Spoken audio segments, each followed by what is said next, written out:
నమస్కారం. మన Rapur police station పరిధిలో మామిడి కోన ఈ శివాలయము రిజర్వ్ ఫారెస్ట్లో ఉంది.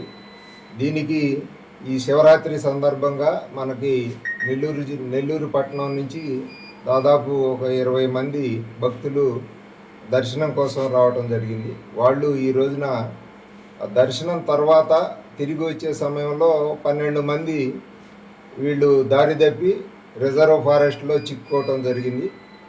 అది చీకటపడిన తర్వాత 7 గంటల సమయంలో వీళ్ళు 112 కాల్కి ఫోన్ చేయటం జరిగింది. ఇట్లా దారి తప్పాము, 12 మంది ఉన్నామని చెప్పి.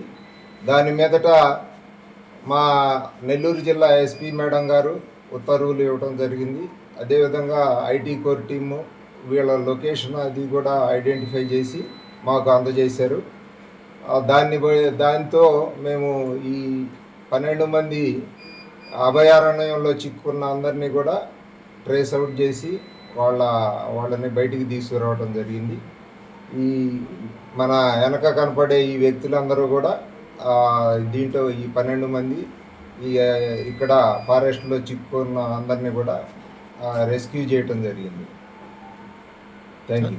ఎక్కడ సార్ మన వీళ్ళు నెల్లూరు పట్టణం నుంచి మన ఇక్కడ మామిడి కోన శివాలయం దర్శనం కోసం వచ్చారు శివరాత్రి సందర్భంగా.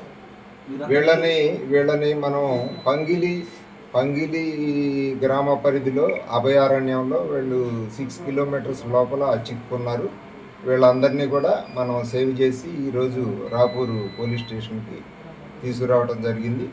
ఆ మిగతా వీళ్ళతో పాటు వచ్చిన అందరూ కూడా వాళ్ళతోటి వీళ్ళు కలుస్తున్నారు.